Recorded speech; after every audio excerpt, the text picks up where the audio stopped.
Good morning, Dan and Amy. And President Trump, when he gets back from the overseas trip, he's back on the trail. Trump to hold a campaign rally in Iowa, Cedar Rapids, next week. Thursday, June 1st, will be that rally. The last rally was more than a month ago in Harrisburg, Pennsylvania, of course. And this seems to me one of the strategies that Trump is using to deal with a incredibly hostile D.C. press corps, a D.C. press corps that wants to see him removed from office. Clearly, it is to go over and around through Twitter, but better and more importantly, by getting out and speaking with American families without the filter of the Washington Post or the New York Times or CNN. But my favorite part of his first foreign trip is that his tweets have been very calm, very respectful. He's not attacking anybody. I mean, he, offered his condolences to the people in Manchester. He thanked, Benjamin Netanyahu and others who have, he's met along the way. But they've been very refined. But they've been very, do I say, presidential tweets? Is more disciplined tweeting and campaign rallies, will that be enough to circumvent and otherwise marginalize the D.C. press corps that wants to see him deposed, removed, and Republicans return to minorities in the House and the Senate? For more on this topic, we're pleased to be joined again by Mollie Hemingway. She, of course, is a senior editor at The Federalist, thefederalist.com. Always has interesting thought pieces, as does her husband, Mark, over at Weekly Standard. Mm-hmm. And she joins us now. Mollie, thanks so much for joining us. Appreciate it. It's great to be here with you. So what about that? Can Trump do a better job of navigating the shark-infested waters of the D.C. press corps for the purposes of advancing both his policy agenda and ultimately maintaining Republican majorities for his term? Are there things that he could be doing other than more disciplined tweeting that Amy was referring to that he isn't doing? Well, he absolutely could be doing a better job. He needs to be disciplined. I think one thing that's been instructive about the last couple of weeks is even if you knew how hostile the media were towards Donald Trump, you had new understanding of the level of hostility. There is no room for error. There is no room for any nuance. They will put the worst construction on literally every single thing he says or does. They will run stories without the normal level of sourcing or journalistic due diligence that you might expect from major media outlets. And so if that's the climate, he needs to understand that's the climate, and he needs to play ball accordingly. And the latest thing the mainstream media is doing is they're blaming President Trump for that alleged assault on a reporter from the congressional candidate in Montana. Yeah, that's actually insane. And the idea that yes. The press, which have had horrible ratings for a long time, yes, they've gone off the cliff recently. Yes, they were in barely double digits, like low double digits for Republicans in terms of credibility of the press leading into the elections. I can't imagine how bad they are now. The media have done a lot to break the trust with viewers, readers, and listeners. They have been so hostile to the values and lives and beliefs of many Americans, and that has created a lot of bad blood between the two groups. At the same time, no one thinks it's okay to assault a reporter or anyone else. I mean, that's just completely uncivilized behavior.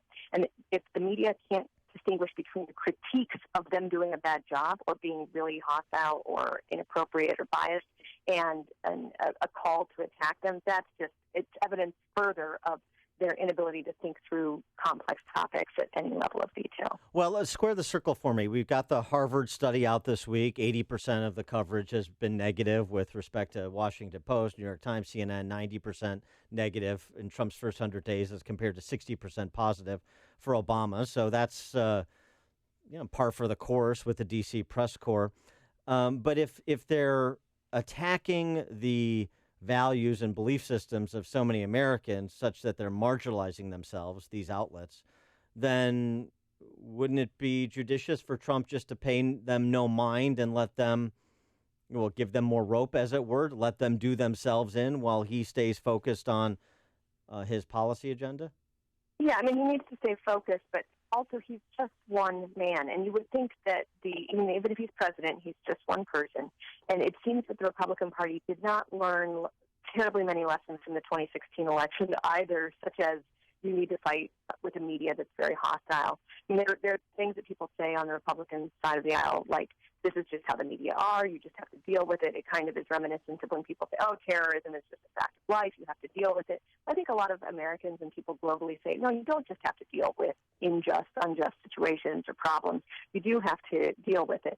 But the media also needs to think about what they're doing for civil discourse. And yes, part of the problem is that they're so hostile to Trump. Another part of the problem was that they were so friendly to Obama, they couldn't see anything in front of their eyes because they thought he was so perfect. Just this week, we have a story breaking that the Obama administration routinely spied on Americans, violating their Fourth Amendment rights against illegal search and seizure, that they did this for years and that they only announced that they were doing it to the courts. They were supposed to announce this to, regularly on their way out of office.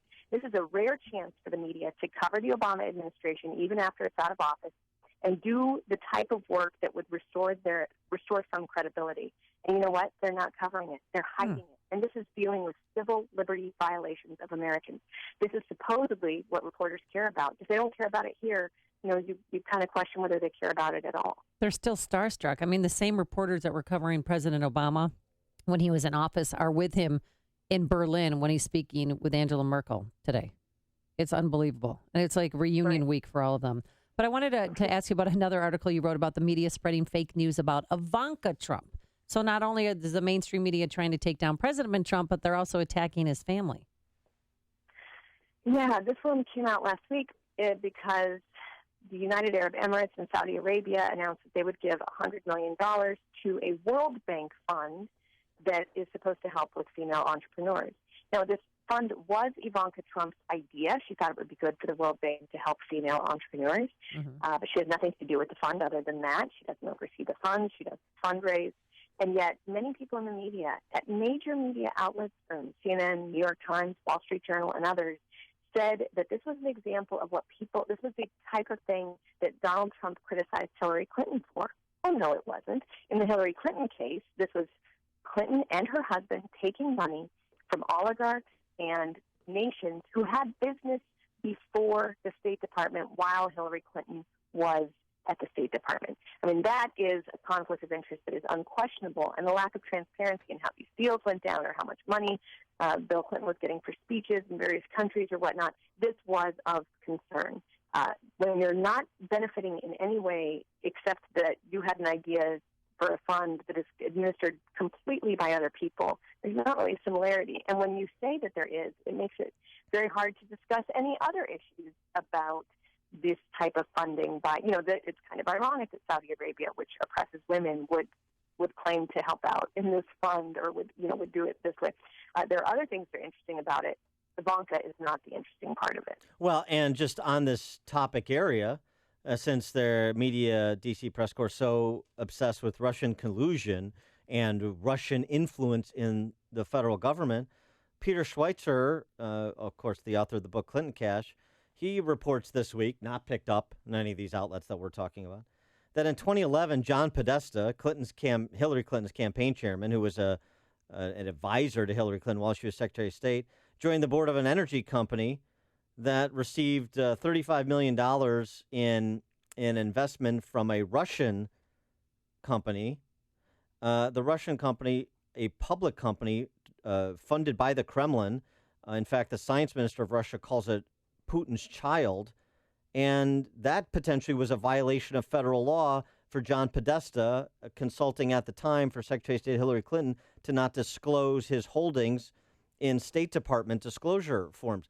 But so the Russian matter doesn't matter. The examples you gave, they don't matter generally. They only matter narrowly as with respect to Trump, if it's a tool that can be used to take down Trump and the Republicans. And as you say, there's a kind of feel a lot wanting from Republican leadership beyond Trump's self-discipline problems. Right, and that story, I haven't read that yet, but this is yet another example of Russian ties between Clinton and Clinton associates.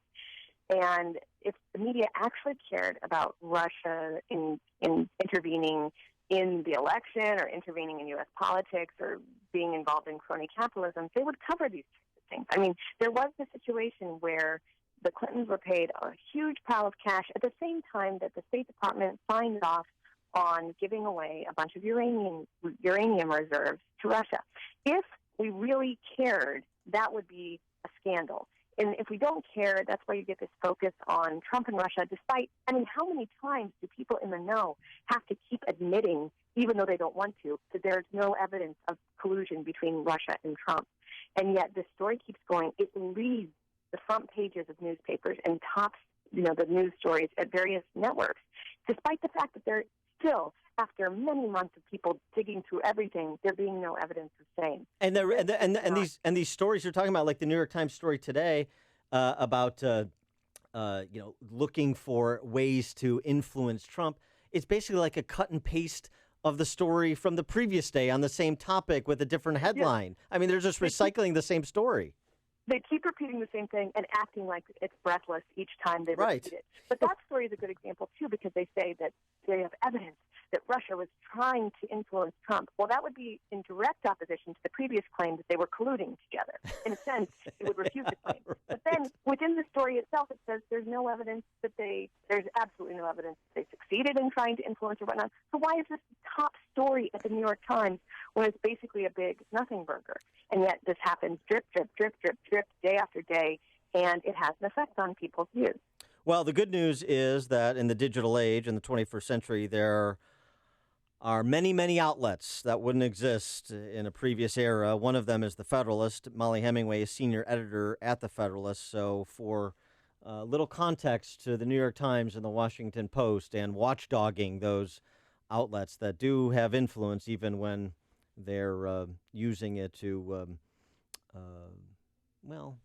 I wouldn't say illegitimate ends. If they want to oppose a president, that's fine. But disingenuous ends, it's good to have outlets like The Federalist. Mollie Hemingway, thanks so much for joining us. Appreciate it. Thank you. And she joined us on our turnkey.pro answer line.